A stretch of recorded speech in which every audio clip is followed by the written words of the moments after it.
Praise lord. మన ప్రభువైన యేసుక్రీస్తు నామములో అందరికీ కూడా ఈ ఉదయకాల సంఘం ప్రత్యేకంగా భస్మ బుధవారం దినమనాడు ప్రభు అయిన యేసుక్రీస్తు నామములో శుభాభివందనములు తెలియజేసుకుంటున్నాను. ఈ దినం దేవుడు మనందరితో కూడా మాట్లాడుతూ ఉన్నాడు. ఈ దినము నుండి మనము 40 దినములు సార్వత్రిక సంఘములలో ఉన్నటువంటి దేవుని నమ్మి దేవుని యందు విశ్వాసం ఉంచి దేవునిలో జీవించాలి, దేవుని కొరకు బ్రతకాలి, దేవుని కోసమే మనం ఉండాలి ఈ లోకంలో అనుకున్న ప్రతి ఒక్కరితో కూడా దేవుడు మాట్లాడుతూ ఉన్నాడు. చూడండి, ఈ దినమునకు ఒక ప్రత్యేకత. ఈ దినము మొదలుకొని ప్రతి దినమునకు ప్రత్యేకత ఉన్నది.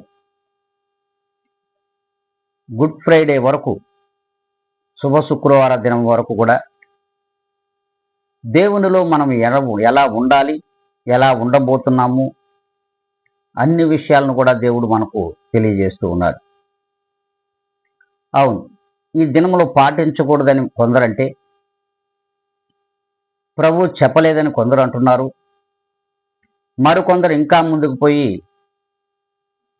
అసలు ఈస్టర్ అనే దినము లేదని కొందరు అంటున్నారు.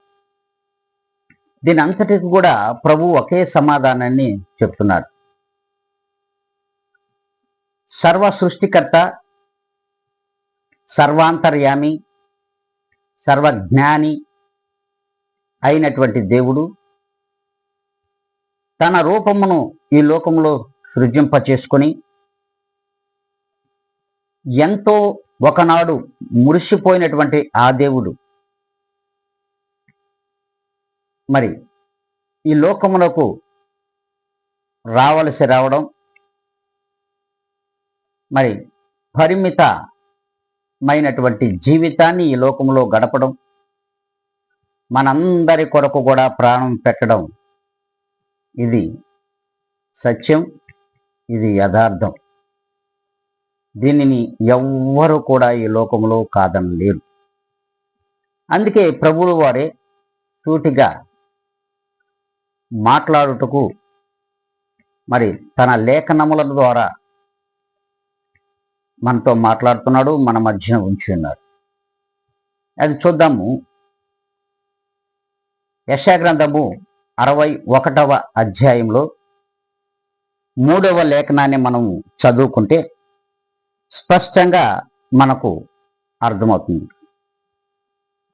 సియోనులో దుఃఖించు వారికి ఉల్లాస వస్త్రములు ధరింప చేయుటకును, బూడిదకు ప్రతిగా పూదండను, దుఃఖమునకు ప్రతిగా ఆనంద తైలమును, భారభరితమైన ఆత్మకు ప్రతిగా స్తుతి వస్త్రమును వారికిచ్చుటకును ఆయన నన్ను పంపియున్నాడు. యెహోవా తన్ను మహిమపరుచుకొనున్నట్లు నీతి అను మస్తకే వృక్షములనియు, యెహోవా నాటిన చెట్లనియు వారికి పేరు పెట్టబడను. దేవుడు నాటినటువంటి ఈ చెట్లు ఎవరు? మనమే. ఈ నాటినటువంటి ఈ చెట్లు ఈ లోకములో మరి చెడిపోయి పడిపోయి పనికిరానివైపోతున్నటువంటి ఈ మానవ జీవితానికి సార్థకతను దేవుడు దయచేయడానికి ఈ లోకమునకు వచ్చాడు. చూడండి, దేవుడు ఒకనాడు అబ్రహాముతో సంభాషించినప్పుడు అబ్రహాము గారు కూడా అంటాడు, స్పష్టంగా ఆయన వాక్యం ద్వారానే మాట్లాడాడు. ఆది కాండంలో చెప్పడం జరిగింది కూడా. మరి 28వ అధ్యాయంలో 17వ లేఖనము ద్వారా మనతో మాట్లాడాడు.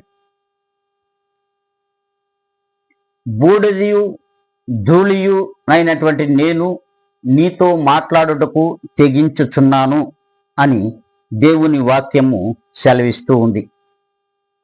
బూడిదయు ధూళియు అయినటువంటి.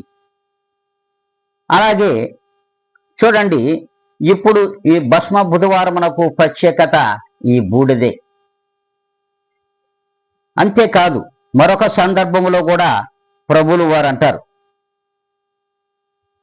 మత్తయి శుభవార్తలోని 11వ అధ్యాయంలో 21వ లేఖనంలో కూడా మరి బూడిదను గూర్చి రాసిన్నాడు.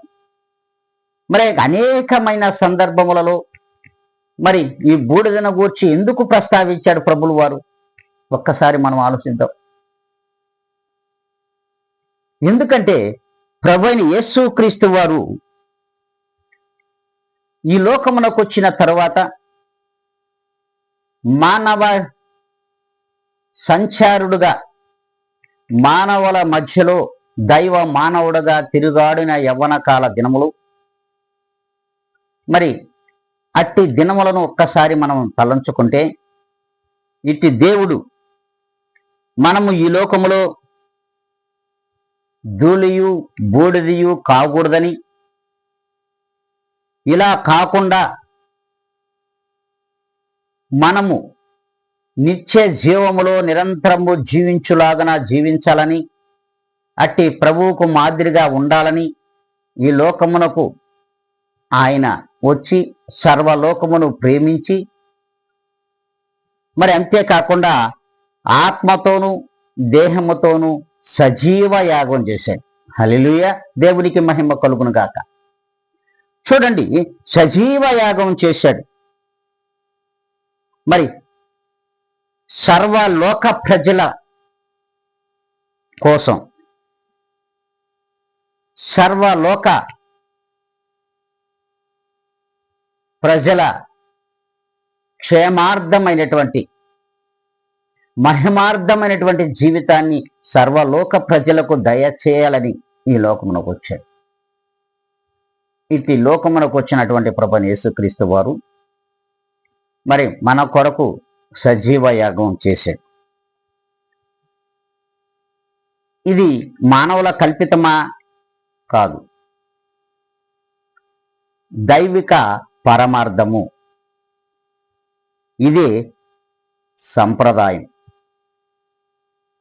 ఇది మానవ కల్పితమైతే కాదు, దైవిక పరమార్థం అనే విషయాన్ని ప్రతి ఒక్కరూ గ్రహించాలి. ఇది సంప్రదాయముగా దేవునితో సహవాసము చేయడమే ఈ ఉపవాసం అనే క్రమం. కడుపు నిండితే నువ్వు మర్చిపోతావు. నీ వ్యర్థమైన మాటల చేత కాలయాపన చేస్తావు, ప్రభువును ధ్యానించలే. ప్రియమైన సార్వత్రిక సంఘములలోని విశ్వాసులారా, ప్రతి ఒక్కరితో మాట్లాడుతున్నాడు. ఈ దినములను ఎప్పుడైతే నీవు ప్రభువైన యేసుక్రీస్తు నిజమైన దేవుడు అని నీ నోటితో నీ నాలుకతో ఒప్పుకున్నావో, ఆనాడే దేవుని కొరకు సచ్చేవాడిగా ఉండాలి. మరి దేవుని కోసం బ్రతికేవాడిగా ఉండాలి. అలా ఉండే విశ్వాసుల కొరకును సార్వత్రిక సంఘముల కొరకు దేవుడు చెప్తున్నటువంటి మాటలు ఇవి. అవును, పెండ్లి కుమారుడైన ప్రభువైన యేసుక్రీస్తు వారు మన మధ్యలో లేరు. మత్తయి శుభవార్తలో యేసుక్రీస్తు వారే స్పష్టంగా మనకు తెలియజేశాడు, మన మధ్యలో లేడు కనుకనే ఈ దినము నుండి దేవుని కొరకు దేవునితో సహవాసము చేయాలని ఇట్టి ఉపవాస క్రమమును ఆచరించుటకు ఈ దినమును మనం ఎంచుకున్నాం. ఇది ఈనాటి మరి మానవ కల్పితమా? కాదు, ఇది దైవిక పరమార్థం. అట్టి పరమార్థమును దేవుడైన ప్రభువైన యేసుక్రీస్తులో నువ్వు గ్రహించాలి అంటే దీనిని ఆచరించాలి. ఈనాటి నుండి నీవు అన్నిటికీ దూరం అయిపోవాలి. నీ వ్యర్థమైన మాటలకు, నీ వ్యర్థమైన క్రియలకు, అంతేకాదు ఏ తీపినే అయితే ఈ లోకములో నువ్వు అనుభవిస్తున్నావో ఏ తీపి మాటలతో లోబడిపోతూ ఉన్నావో, అపవాది చెరలోకి వెళ్ళిపోతున్నటువంటి నిన్ను మరలా తిరిగి లే, ఉపవాస క్రమంలో ఇప్పుడైనను ఉపవాసముండి దుఃఖించుచు రోధించుచు నా యొద్దకు రండి పూర్వకంగా అని దేవుడు అడుగుతున్నాడు. నేను నిన్ను క్షమించువాడుని అంటాడు. యోవేలు గ్రంథంలోనే చెప్తూ ఉన్నాడు కదా. మరి ఏమాత్రం మనం వింటున్నాం? ఒక్కసారి ఆలోచించాలి. అందుకే వ్యర్థమైన ప్రసంగములకు కానీ వ్యర్థమైన మాటలకు కానీ లోబడకుండా నీవు ఏవైతే ఇష్టపూర్వకంగా తింటున్నావో వాటిని ఈ 40 దినములు నీవు దూరం పెట్టి, ఏ సుఖ సంభోగములైతే నువ్వు ఈ లోకములో జీవిస్తున్నావో, వాటి కోసం వెంపర్లాడుతున్నావో వాటిని వెనుకకు నెట్టి ప్రభువైన యేసుక్రీస్తుతో సహవాసం చేయడానికి ముందుకు రా. అందుకే ఇక మీదటైనను నువ్వు బూడిదగా మిగిలిపోయి లోకములో, ధూళిగా మిగిలిపోయి లోకములో ప్రభువైన యేసుక్రీస్తులో నిత్య జీవితాన్ని జీవిస్తావు. మరి ఇట్టి భస్మ బుధవారమును గూర్చి మనం ఈ దినమున మాట్లాడుకోవాల్సిన అవసరం వస్తూ ఉంది. మరి ఈ దినము నుండి క్రీస్తును నీవు నాలుకతో ఒప్పుకున్నావు, నీ నోటితోనే ఒప్పుకున్నావు దేవుడను ఒప్పుకున్నటువంటి ఆ దేవుడైనటువంటి ఆ దైవికమైనటువంటి పరమార్థమైనటువంటి ఆ విషయాలు నువ్వు ఏనాడైతే ఒప్పుకున్నావో, ఒప్పుకున్న ఆనాటి నుండి ఆ పెండ్లి కుమారుడు ఈ దినమున మన మధ్యలో లేడు. కనుకనే ఆ పెండ్లి కుమారుడే మా హృదయాలలోకి రావాలి, మా జీవితాలలోకి రావాలి, మా కుటుంబములలోకి రావాలి. మేము నిత్య జీవార్థమైనటువంటి దైవిక పరమార్థమును అనుభవించాలి అనే ఆశ కలిగినటువంటి ప్రియమైన సార్వత్రిక సంఘములలోని విశ్వాసులారా, ఈ దినము నుండి మరి మన యొక్క ఉపవాస క్రమమును అనుదినము దేవునిలో ఎలా జీవించాలి, ఎవరున్నారు, ఏ గ్రంథంలో ఎవరున్నారనే దాన్ని నేర్చుకుంటూ ముందుకు సాగుదామని, మరి ఏ ఒక్కరు కూడా దీనిని వ్యర్థమైన ప్రసంగములు వినకుండా, దేవుణ్ణి మనము నమ్మాం, క్రీస్తును మనం నమ్మాం, ఆయనే నిజమైన దేవుడని నమ్మాం. నమ్మిన మనము ఇతరుల మాటలు నమ్మవలసిన అవసరం లేదు. ఉపవాసం అంటేనే దేవునితో సహవాసం. ఇటు సహవాసము నీ దేవునితో చేస్తే దేవుడు నీతో సహవాసం చేస్తాడు. ఆ దేవుడు నీలో ఉండడానికి ఇష్టపడతాడు. వేటినైతే విడిచిపెడుతున్నావో, విడిచిపెట్టిన వాటిని మరి ఈ 40 దినములు నాయన వాటిని ప్రక్కకు నెట్టి నీ జీవితాన్ని దేవునితో సహవాసం చేయడానికి నడిపించుకో. నీ బ్రతుకును దేవునిలో ఇష్టకరంగా, దేవుణ్ణి ఇష్టపడుతూ నీ బ్రతుకును నడిపించు. అట్టి నడిపింపులో ప్రభువైన యేసుక్రీస్తు వారు నీకు అన్ని వేళలా సహాయము చేయుటకును, ఆయనకు వలె నీవు పరిపూర్ణుడుగా ఉండుటకును, ఆయనకు మాదిరిగా పరిశుద్ధుడుగా ఈ లోకంలో జీవించుటకును ఆ సర్వాంతర్యామి నిన్ను అంగీకరిస్తాడు. అందుకే ఆయన సర్వాంతర్యామి అయ్యాడు. నీవు నేను మనము లోకాంతర్యామి. అంటే ఎందుకు పనికిరాని వారిగా ఈ లోకంలో వెళ్ళిపోతున్నాం. కాబట్టి దేవుని యొక్క జ్ఞాన వివేచనలతో ఈ లోకంలో జీవిస్తూ ఈ దినం నుండి దేవుని యొక్క ఉపవాస క్రమంలో బ్రతకాలని, మనమందరము దేవునికి కొరకు దేవుని కోసము జీవించాలని ఆశ కలిగిన ప్రాణములన్నిటిని కూడా తృప్తిపరచును కాక.